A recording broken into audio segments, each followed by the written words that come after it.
Hey there, I've got some fun stuff to show you today.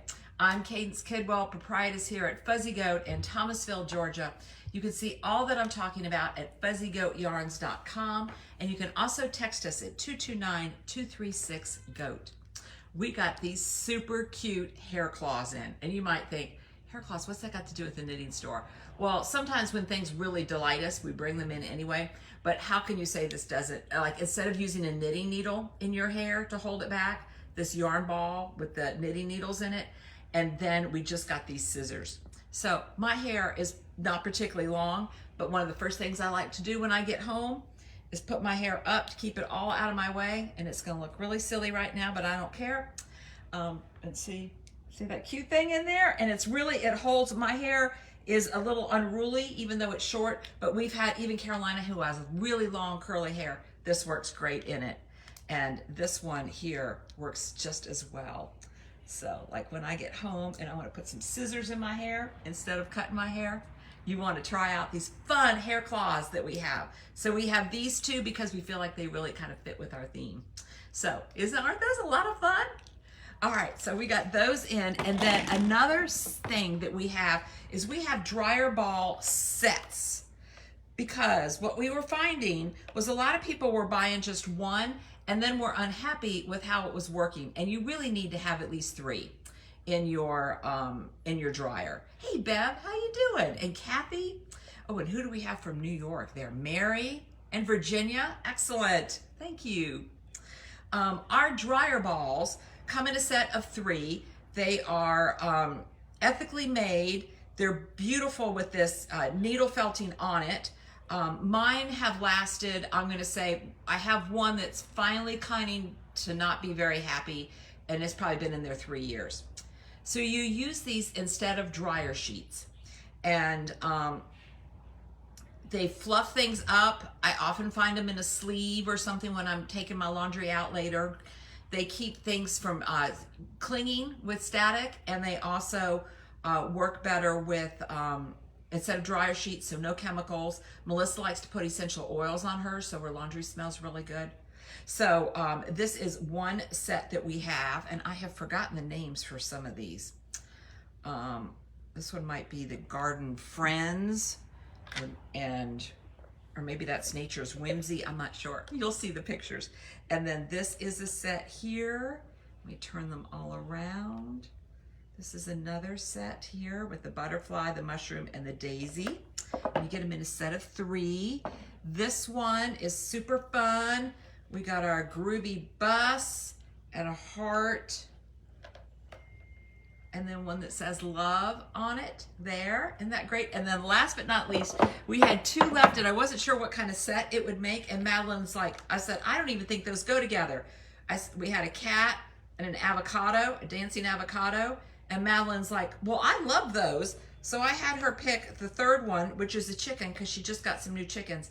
And so this set here is called Madeline's World, which is a chicken, an avocado, and a cat. And that pretty much is Madeline's World, along with the yarn and us.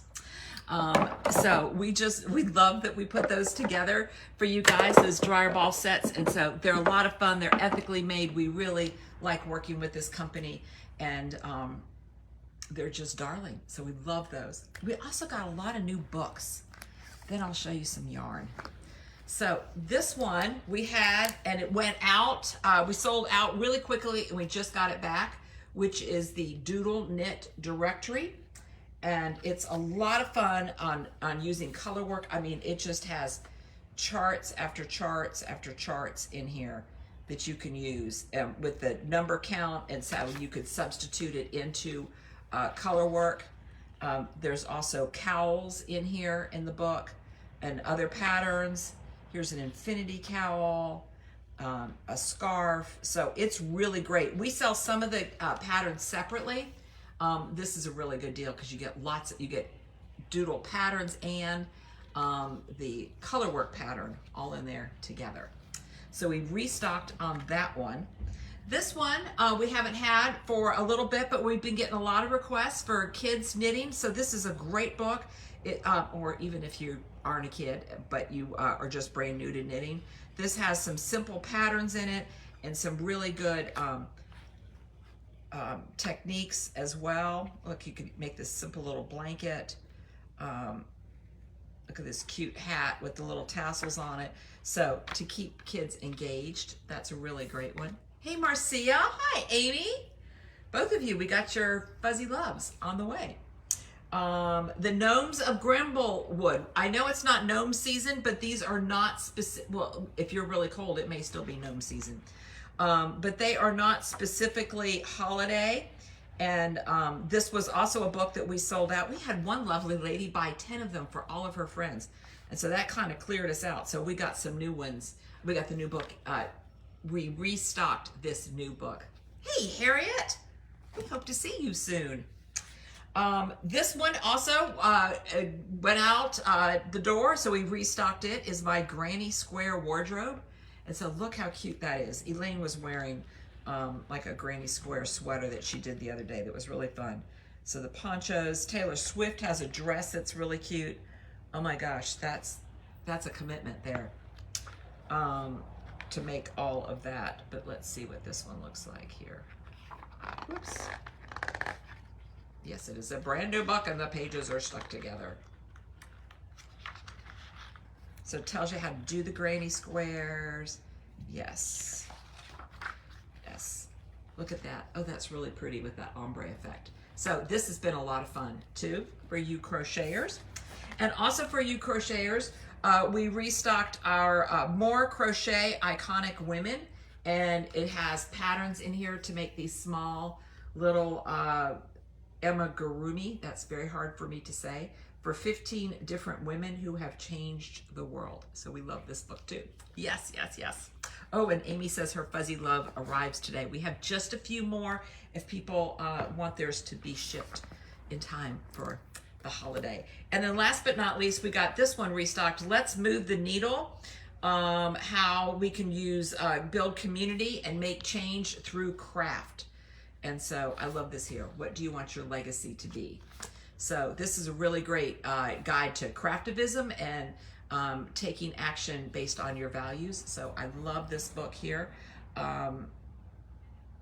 It's got lots of different, from cross stitch to knitting, yarn bombing, and stuff like that. Please, Facebook, don't take me down for having said that. That word, it's when you put a lot of yarn around down public. I just realized maybe I wasn't supposed to say that one word. Okay. Then we also have this box of knitting stitches, which is really fun. Each card in here has a different stitch, and it shows you what it looks like knitted up and then how to do it. And if there's a chart needed, it's on there too. Let me show you some yarn. We got a restock of our alpaca wool. We love this yarn. This is a Sandnes Garn yarn. It is just exceptional quality. We brought these yarns in so that we could have a really quality but affordable option so that we could serve a wider range of knitters. And it's just been really popular. And so they don't often have all the colors we want, so we go and buy whatever colors we can get when we get them. Sandnes is the town that the mill is in, and garn means yarn in Norwegian. So it's a Norwegian yarn. They've been making yarn since 1888, and it's the most popular yarn in Scandinavia. So it is a worsted yarn. I call these footballs, and they have 109 yards in it. It is alpaca and wool. Let me give you the percentages here. 60% alpaca and 40% wool. It's just a really great all-round yarn. We use it in our Learn to Knit class. The vest that I am wearing, thank you, Marcia. You can make that in alpaca wool. It's a nice solid too if you're looking for a solid yarn, and we've got some great knitting suggestions. Jerry brought this into me a few weeks ago from the New York Times. Have you guys seen this? This is the, what's it called here? I printed it out. It's a version of the Sophie scarf. It's the Sophie Hood. So look at that, in the New York Times, knitting. Looks like a baby bonnet. Look how fun it is to wear. So it's like a Sophie scarf with a little hood on it so that you can cover up your ears. I find that I really don't like the back of my neck cold, and I really like my ears. So it's like a hat and a scarf all in one. Or I guess that's what a hood is. No, but a hood still doesn't have a scarf. So this has a hood in it. And you'll be right on target because it was in the New York Times. And so look at all these different colors. You could even make it in red like the article did. So we link to that at our Sandnes Garn page. And then we have a couple others because as a team, we've been picking our favorite patterns that we like and that we want to recommend in the coming months. And so we have several here that actually work with this particular yarn. So the first one that both Carolina and I picked is this one here, Big Little Stripes by Jessie Mead. And I just love these stripes, and there's this little detail in there, and we link to that. And you could even do it in very similar colors to that model if you wanted. And there's nothing wrong with copying what you see in the picture, right? It's still gonna be yours. So you could do that with this Big Little Stripes, a worsted yarn, just really yummy. You can also make my vest, and I'll tell you the pattern name for that in just a moment. Both Carolina and Madeline are both now knitting the Claude Sweater, and we've shown you that previously with some sail yarn, but it's worsted, and though Madeline's using a DK with a fuzzy alpaca, but you could, Carolina's using just a worsted, and this is great. And just the other day, somebody asked us for a pattern that's pieced, and this is one that's pieced rather than knit in the round.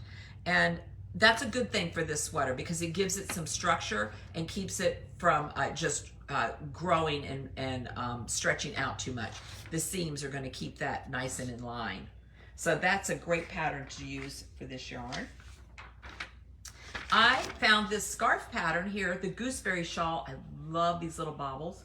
You can use lots of weights of yarn for this, but I think it would be really pretty, say, in this particular color here that is ballet, or this really fun here. I think this is poppy.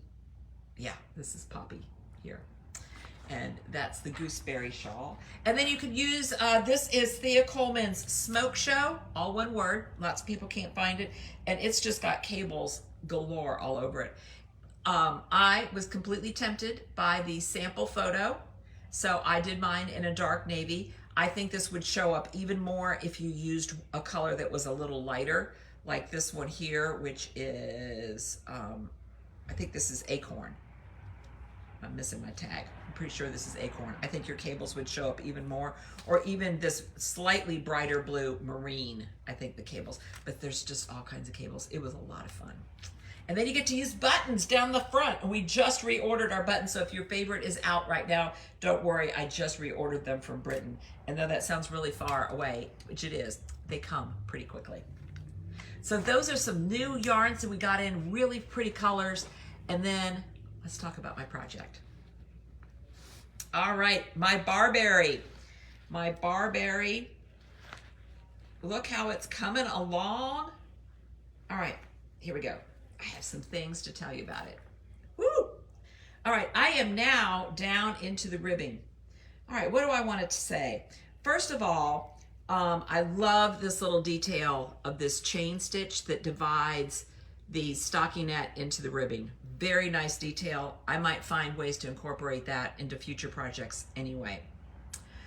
You might remember that I am using sail yarn for this. I started at the beginning of the sail and snatched some up, and I did not have enough of my main body chartreuse, so I was willing to piece in some other things. I was thinking maybe I would make the bottom the plum colors that are in here from my Sweet Georgia, and I would have enough of that.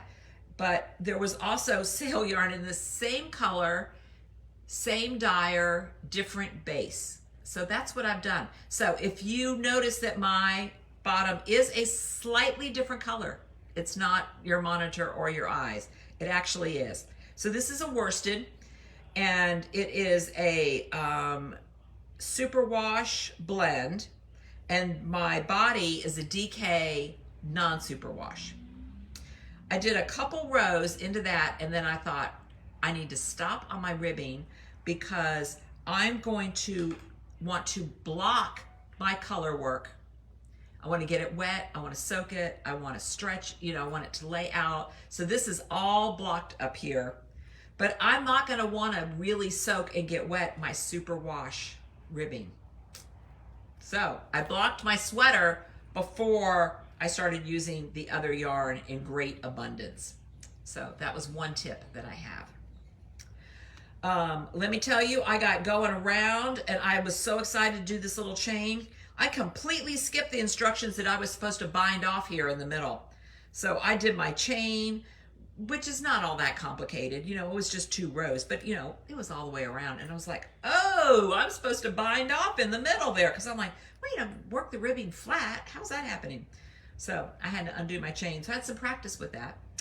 And I still haven't quite figured out why that is. Why, I guess so that I'm not, when I pick up my button band, I'm not sure. I do believe, I don't want to get your hopes up or mine either, but I do believe I may be steeking later this week if I get my ribbing done down there.